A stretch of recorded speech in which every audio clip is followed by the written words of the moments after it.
Welcome to Babel, Translating the Middle East, a podcast from the Middle East program at CSIS. Here on Babel, we take you beyond the headlines to take a closer look at what's happening in the Middle East and why it matters.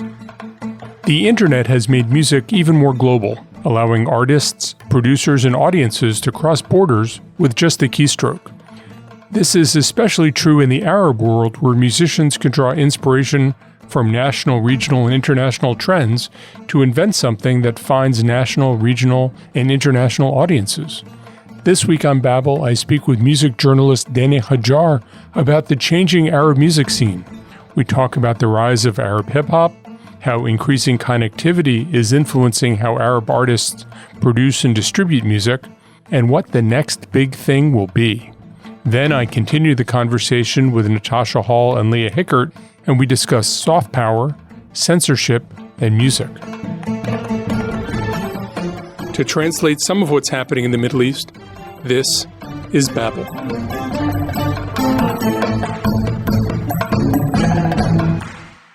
Danny Hajjar is a Lebanese-American music journalist and curator of the weekly newsletter Sa'aluni Nas, which highlights music and culture from the Middle East and North Africa.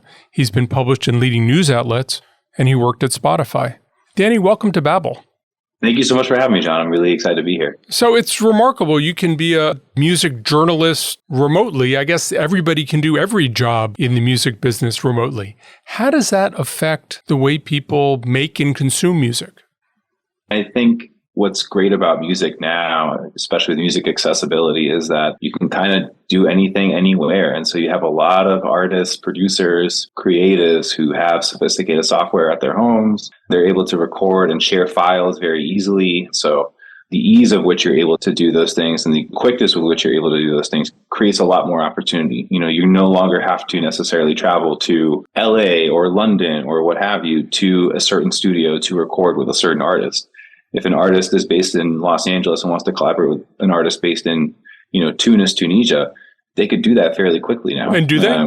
Are you seeing those cross-border collaborations? Absolutely. You see that quite a bit, particularly within certain communities. For me, the greatest example really is within the Sudanese hip-hop community. I didn't realize there was a Sudanese hip-hop community. Oh, yeah. And they're really cool. They're really, really awesome. People like Too Dope and Maz Mars, they're really great, along with a few others. But, Nadina Ruby is a great example. She's based in Boston, and she collaborates with folks who are based either in Sudan or in Cairo, and they have tracks together. So you're seeing a lot of that happening within the scene and just an effort to kind of bridge those geographical divides. And then how do people get music? I mean, you can get all the Middle Eastern music you want sitting in Washington, D.C. How are people getting music, and how are artists being compensated for their music if so much is online? The compensation, it's going to be dependent on whichever streaming platform folks are listening to. They all have their own sort of models. But essentially with consumption, it's, like I mentioned, kind of a digital service provider or a DSP. So those are your Spotify's, your Apple Music's, your Tidals. If you're in the Middle East, there's one, Al-Ghami, that's very popular for Arabic music. There are artists that are still recording things on CDs and cassettes, which is how some of us grew up and like to listen to music. So that is also another way. The other big one, I would say, that's really kind of helped with some of the emerging Arab music scene, notoriety and everything, is TikTok, actually, which has been really interesting to kind of watch. A lot of artists are recording their short form videos or sharing snippets of songs on TikTok. And it's gotten popularity with folks who even don't necessarily speak Arabic, but just love the vibe and appreciate the vibe. So it's across different things. And it strikes me that there was a time when, for instance, Paul Simon went to South Africa, came up with the concept and the music for Graceland in 1986, Rhythm of the Saints in 1990 when he went to Brazil. But now you can sit in your living room and get access to all of it. Are you seeing that sort of hybridity coming into Arab music in a very different way than it used to? The emerging scene, what's really cool about it is they're taking other genres that aren't necessarily native to the region, but they're making it their own. So you're seeing the rise of kind of Arab hip hop, where they're taking things that are from Brooklyn or from LA or even from the UK, and they're making it their own. They're adding sort of their own Arab flair to it. What does that mean? So it's either kind of in the production itself where they'll add certain instruments, they'll use certain scales that are very similar to traditional Arabic music, for example, but, create it their own way. But obviously also just in the rhyme scheme, a lot of it is in Arabic. They're mixing languages, Arabic and English and French and Spanish, like a lot of different things together. They're using very colloquial terms, obviously. I would credit Egyptians in particular for that. They're very good at this. Moroccans are using Afro beats, and they're doing Afro beats in Arabic. So if you like Burna Boy, imagine him in Arabic. There are a lot of artists that are doing things like that. They're adding some of their own beat patterns to it that are very Moroccan specific.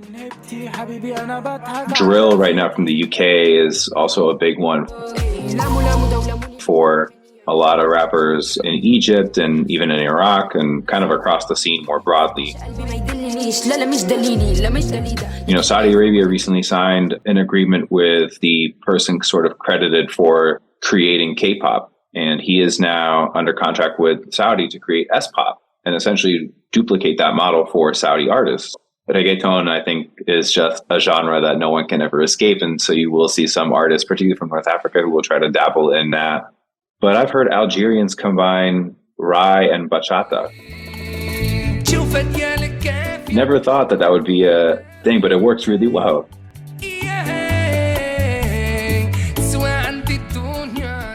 I've heard heavy metal in Lebanon. You're seeing Gulf artists use very native sort of Khaliji tempo structures and beat structures and rapping over it. So it's kind of a combination of a lot of different things in music. And I know I talked a lot about hip hop here, but that extends to a lot of different genres, in Lebanon and in Jordan and in Palestine. You'll see that with electronic music, for example, and a lot of indie music, which is really cool. So there's definitely influences from all over. But again, they're adding their own spin to it. They're adding their own layer to it that is both maintaining the credibility of the genre and maintaining pride in their own identities. And what's the role of traditional music? Do you feel that the traditional music has a different role in the evolution of Arab music than it does in a place like Africa, Europe, Asia? Traditional Arabic music still permeates the culture. It's hard to ever ignore or ever dismiss, the Fairuzes, the Kulthums, the Abdul Halims of the world. They're still very much influential. I would say the closest derivative of that continues to be Arab pop. Arab pop still remains dominant throughout the region. The Nancy Ajrams of the world, the Walik Fouris, those folks still remain very dominant. Amr Diab. But now what you're starting to see is some Arab hip hop artists, for example, they're sampling. They're sampling old songs, remaking it, making a rap beat out of it, a trap beat, a drill beat, whatever, and adding kind of their own flair to it, which is really interesting.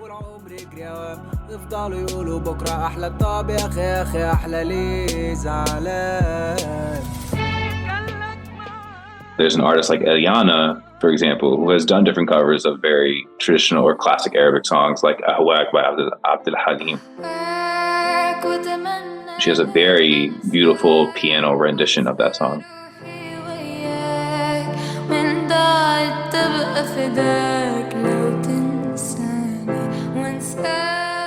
So, you're seeing stuff like that, which is really interesting. I think there is a great respect for the people that came before this current generation within the Arab music scene. There's a great respect for those artists and kind of who they are and what they stood for and their ability to create music and what they meant to the people ultimately. So there is that respect that's still there, in my opinion. How have lyrics changed? I don't think of Fairuz or even Kulthum, while she was used politically, she didn't sing about political things. Do politics and social commentary play a different role in Arab music now than it did 15, 20, 30 years ago as it moves away from state production toward independent production? I don't know that if it plays a different role. I think it just plays a larger role in general in the sense of, to your point, artists, I think, have a little bit more creative freedom or have a little bit more creative agency to express opinions differently. Obviously, that being said, there are certain places where that's just not going to be the case, and they could put themselves in serious trouble with respective governments, for example, if they say certain things. But, currently with what's going on in Gaza, a lot of artists, for example, are using their platforms on social media to highlight what's going on with Palestinian civilians in Gaza. There are artists that are creating music, expressing their solidarity with the Palestinian cause.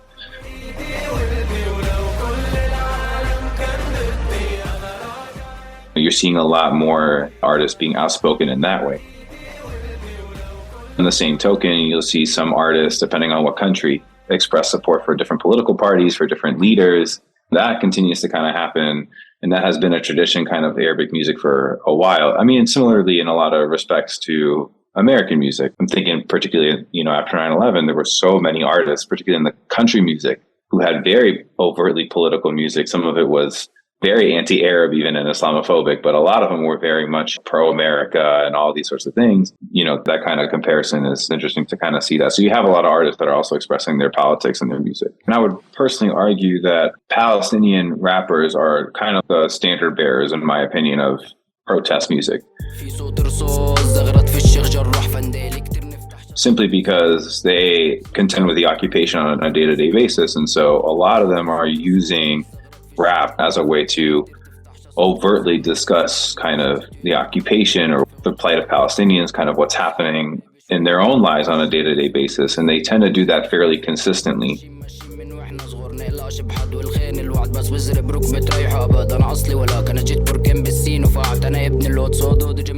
That's not necessarily the case, for example, with Moroccan artists who, despite high youth unemployment and the protests that happened in Morocco last year, not a lot of Moroccan artists necessarily are creating music to discuss that in the same way that Palestinian artists would to discuss the occupation. So it really is country dependent and community dependent. So that's sort of the politics side. Do you see a social commentary side that's different? I mean, not so much to try to create political change, but to talk about the plight of being a young person, about unemployment, things like that? Yeah, absolutely. I mean, particularly, I know I keep coming back to hip hop. You do keep coming back to hip hop, Danny. I do. I mean, that's my favorite genre, I'll be honest. But particularly with hip hop, given that it is a genre of protest and it is a genre of social commentary, it's the same in the Middle East and North Africa. You have a lot of Egyptian rappers who are talking about kind of what it was like to grow up in underserved communities in Alexandria. You have, artists in Tunisia kind of discussing similar situations in Iraq. So there is a lot of social commentary. Do you think there's something unique about the way people use social commentary in Arab hip hop that's different from American forms or other forms?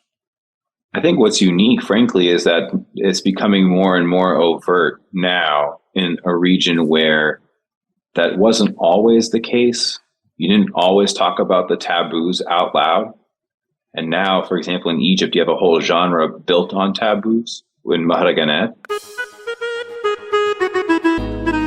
So Mahraganat is a genre of music that is highly Egyptian. Depending on who you ask, it either started in Cairo or it started in Alexandria. It's kind of based on low production tech, very sort of edgy beat patterns, synth patterns, and lyrics that are very explicit, just very much discussing taboos out loud.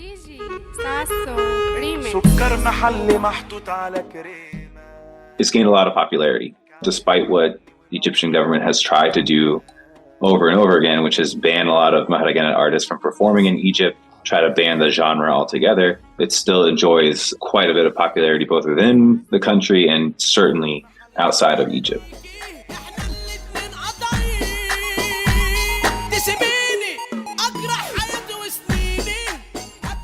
Hassan Shakush, who is kind of the poster child, I would argue, with Mahraganat. He performed in New York and a couple of other places last year.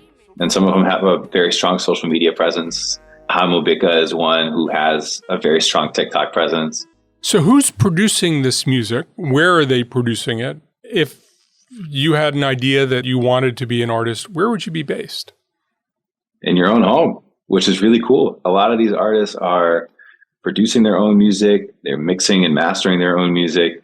They're writing their own lyrics, they're uploading it, and they're releasing it. A lot of these artists are independent. Not a lot of artists are with the major labels. Only a handful, I think, really are. There are some artists that are with smaller local labels, but a good majority of them are independent. And so they're doing everything kind of on their own time and in their own way, which is really kind of fascinating to watch. Are there a lot of artists who produce things at home and then also have concerts or can travel around the region with concerts? What's the line between online streaming of music and being paid to perform music? A lot of these artists definitely try to perform live wherever they are. So, you do see a few of these artists performing either within their own kind of home countries or communities. They're either traveling very regionally. So, you may have Moroccan artists who are traveling to Tunisia or Egypt, or even to Europe, frankly, where a lot of Moroccan artists enjoy quite a bit of popularity. Among a large Moroccan expatriate community. Absolutely. I mean, for Moroccans and for Algerian artists particularly, yes, their audience is kind of the rest of North Africa, but I would argue that a good chunk of their audience, and probably their primary audience really, are not just the diaspora in Europe, but really just Europeans in general, because those artists are also performing in French or Spanish and Italian, and that can resonate with a lot of different communities in Europe, and they enjoy quite a bit of success there. A lot of artists right now are being tapped to perform in Saudi Arabia or the UAE, because right now those two places are kind of driving a lot of the different cultural sort of output with different festivals and concerts and very big sort of lavish events around music. So a lot of those artists are also finding ways to perform there, but they're able to kind of travel and perform. And I think they love that. I think they prefer doing that too. Do people understand the lyrics? I mean, one of the things I've always heard from all my Arab friends is everybody understands Egyptian Arabic because of music and film, because so much of cultural production was Egyptian for many years. But now you're talking about Moroccans, Algerians, two dialects that a lot of people find difficult. You're talking about the Gulf, another set of dialects. Do you find that people actually do understand, that people are more able to understand the lyrics, or do people not really care about the lyrics? I mean, I'm sure it's a mix of both. I would make the argument that not everybody understands Bad Bunny, but he is consistently the most listened to artist globally almost every year, except for this year. He was beat by Taylor Swift, which was something, but that hurts. That does hurt. I mean, well, I don't know. I personally like Taylor Swift. I'll admit that. But, not everyone speaks Spanish. Not everyone understands kind of the slang even that Bad Bunny is using in his lyrics. But something about his music really resonates with people. You catch a vibe kind of with what he's saying or what he's performing. And I think it's similar to Moroccan artists or Saudi artists who are doing the same thing. You may not pick up on every single thing within the dialect, but you feel something. You can feel the emotion. You can feel the energy that an artist is kind of putting out there. So there is something there. And I think that's what makes music so beautiful. So if you can make music from anywhere, are there Arabs in the United States and Europe who are making meaningful music for folks back home? Absolutely. There's a growing diaspora contingent of Arab artists who are kind of representing the third culture kids, right? So they're kind of representing the fact that they have a foot in one land and a foot in another land and merging everything together. So you have a lot of artists like Lana Lubani, who is Palestinian American. She mixes English and Arabic together.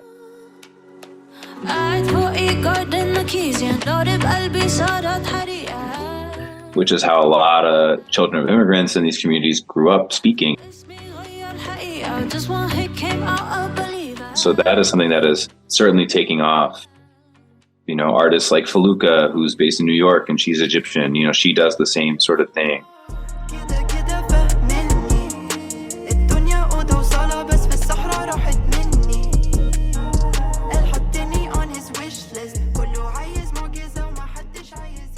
Artists like Temtem, who is Saudi, same sort of thing. Eliana, I think, is one that's pretty interesting because she is someone who is performing primarily in Arabic, but she's based out of LA. So, things like that also you'll see. But, at the same time, you also see artists who are Arab, but aren't performing in Arabic, and they just happen to be Arab and they want to be able to perform any kind of music without having that identity sort of, in their view, limit them. So someone like Anis, for example, who has completely blown up as an artist. He's doing incredibly well. He's got millions of streamers each month, performed on Jimmy Kimmel and all this sort of stuff, he's Palestinian. I mean, he'll talk about being Palestinian and he's very proud to be Palestinian, but it's not something that you'll necessarily see in his music.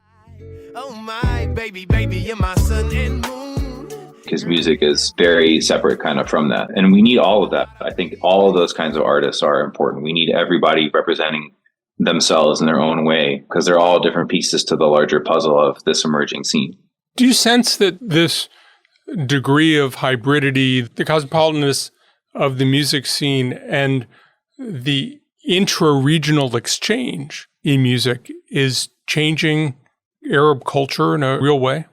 I think what's happening is you're now seeing more and more formalized musical processes take shape in the region. And what I mean by that is you're starting to see an industry that is larger than just one record label or two record labels like it was, decades ago. You're seeing more labels sort of pop up, which is creating, proper A&R across the region, and it's creating, proper sort of channels for production and licensing and creativity. You're seeing things like Soul DXB in Dubai that's kind of marrying culture and music together. I would say it's similar to Complex Con in the US, where you're bringing all these different communities together, artistic communities, music communities, cultural communities. You're seeing something like XP in Saudi Arabia, which is a huge, massive music conference that takes place every year over the course of 3 days that, anybody who's anybody in the Arab music industry is there. I would say it's akin to South by Southwest at this point. It's on that level. And not so long ago, Saudi Arabia banned public performances of music. Yeah, I mean, and it's opened up now. It's very different now where you're seeing big music festivals taking place and they're getting major artists like Calvin Harris or Travis Scott. So these sorts of things are changing very quickly, and there's a much more formalization and recognition of music as an industry that is beyond just sort of the Arab pop world. And I think that's really important and really cool to see. What do you think the next surprising thing in this space is going to be? The goal that any Arab artist that I've talked to and any Arab creative or producer that I've talked to or label exec has said that what's happened with Latin music and what's happened with reggaeton and what's happened with K-pop, that's the goal. That's the goal for Arabic music. I still think we're years away from that, but we're starting to see the foundation be built. But I do think that once we get to a point where the number one song on the Hot 100 for Billboard is an Arabic song, I think that's the goal. And I think we can get there, which I never thought I could say in my lifetime, but I think we could get there. Danny Hajjar, thank you very much for joining us on Babel. Thank you so much, John.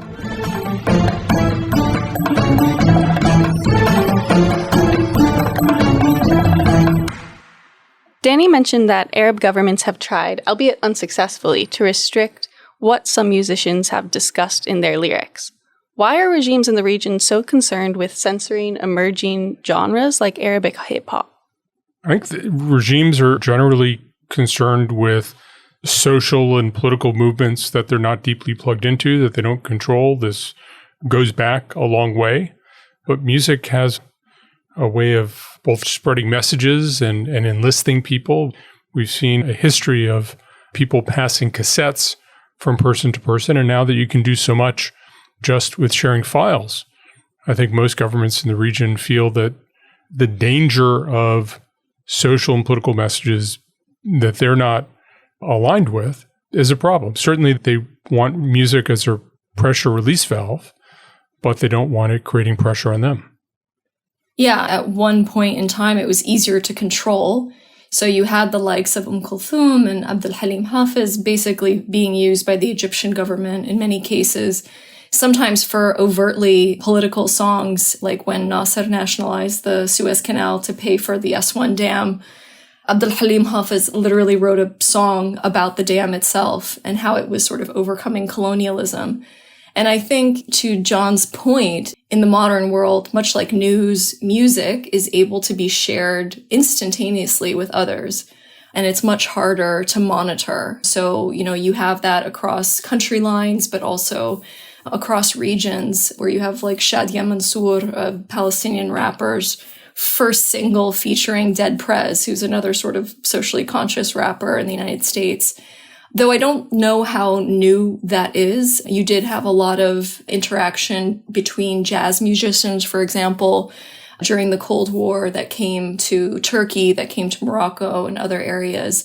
And there was kind of an anti-colonialist message that was sort of shared between them as well. And so I think you see that to the present day, where you see hip hop enthusiasts and artists, going to the Bronx, like the Mecca of hip hop, because there is this kind of rebellious current that runs through it. And it's really difficult, I think, for states to understand it and fully control it when it's transnational like that. I mean, in many ways, music has always had a social element to it. We saw it with the folk music movement in the 1950s. Rock and roll was rebellious.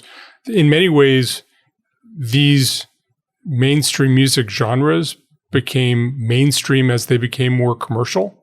In some ways, and this is one of the interesting things that came up in the discussion, it's not really clear what the economic model behind a lot of these musicians always is, but you can understand the way the social and political message of rap, of hip hop, can transcend boundaries, and not only between the United States and the Arab world, but within the Arab world. And that's something that a lot of regional governments are thinking twice about. As I said, in many ways, they want to encourage it within boundaries. And it's fascinating that two of the governments that are most aggressive about policing the social space in media, Saudi Arabia and the UAE, have become a center of production of this new Arabic music.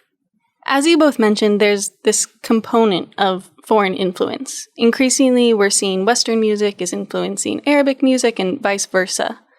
To what extent is American music and media more broadly a type of soft power? So, this is interesting because it goes back to our original point. Hisham Aidi has this excellent book called Rebel Music, which I would highly recommend for anyone who's sort of interested in this topic. But he talks a lot about jazz diplomacy. So during the Cold War, the US actually tried to use jazz music as a form of diplomacy, sending musicians over to the Middle East. This was a very constructive effort, but what was interesting is what happened on the ground in the meantime, right? And that was this sort of political bonds that were formed in addition to the music. And the music was, pretty amazing. Brubeck, the famous jazz musician, wrote quite famous songs inspired by his trips to Turkey. But then these political ties that I think the US was not necessarily promoting ended up happening as well. And so a lot of these musicians ended up staying in Turkey, ended up staying in Morocco. And you saw artists and writers like James Baldwin staying in the Middle East. And there was this certain tie during that period, during the Vietnam War. And again, it was one of these things that they couldn't control, though. And so it is a form of soft power, because for many around the world, they do look to American music or the fusion of American music for inspiration. And I think American musicians also look to others for inspiration. And you see that with hip hop artists in the United States constantly sampling old Arabic music, new Arabic music. So I think that there is that unofficial diplomacy that happens, because even when you have the breakdown of political understanding or in foreign policy, the music remains. And I've seen this with Jewish and Arab musicians as well. I've seen it with the unfortunate exile of a lot of people after the Arab Spring to Europe, where they're creating this amazing music with European musicians and this fusion. And it really humanizes people in a way and breaks down the language barrier in a way that few other outlets could really do. But it does seem to me that there's an awareness of American music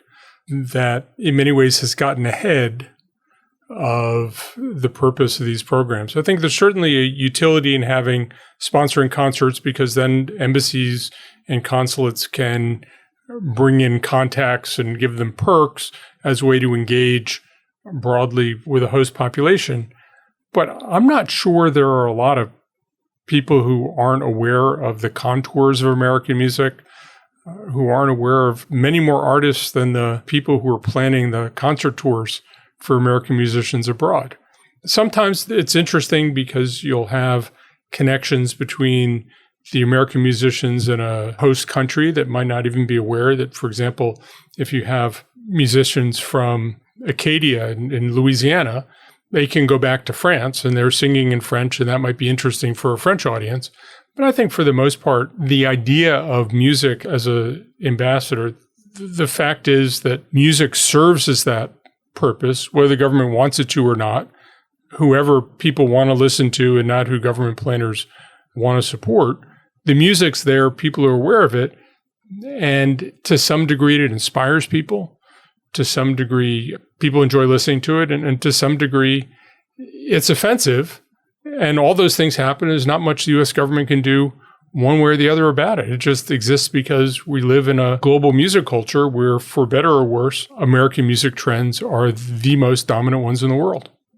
Yeah, Danny talked a lot about modern artists who can gain access to genres that aren't native to their home country, but then take those genres and make it their own. Jon, you referred to it as hybridity. How do you think this phenomenon will affect the collective identity of Arabs in the region? I mean, it's interesting cosmopolitanness that I think many Arabs have, partly because they're increasingly traveling within the region for work, partly because you have a number of Arabs who either live and work in Europe, in the United States. There's more travel back and forth. There's more sharing of music and information. I think in many ways, to be an Arab today is to be profoundly cosmopolitan for an increasingly large number of Arabs, either cosmopolitan in an Arab sense, within an Arabic-speaking world, with the rise of regional media, regional television, regional music, or cosmopolitan in a global sense of being open to the world. Something about Arab nationalism 75 years ago was a little bit rigid and state-driven. It feels to me that for many Arabs, the nature of culture and language and news and information is broadening both within an Arab context and a global context. That means to be Arab in many ways is to embrace this hybrid identity. Certainly in North Africa, there's the French identity and French language, but I think it's true around the region that there's just a greater cosmopolitanism, and music is an important part of that. It's not just Kulthum and Abdul Halim Hafiz. Yeah, I think that there is a sort of a slower movement amongst the wider population to accept musicians beyond Fairuz, beyond the sort of typical famous musicians. But what's interesting is what's going on in the opposite direction for me in terms of that hybrid nature of music, where you see musicians like Jon mentioned Paul Simon, but David Byrne, you would put in this category as well, where they've gone to other regions and then made that style of music world famous. I think most recently, one of my favorite examples is Björk, the Icelandic musician, basically making a wedding singer from the region incredibly famous by interspersing his lyrics into one of her own songs. And, you know, this speaks a bit to what Danny said towards the end, which is this is the next level, making Arabic music like K-pop, getting it to a world audience. So going in the sort of opposite direction. And I think we are seeing that a lot more, where I see Arab musicians at South by Southwest,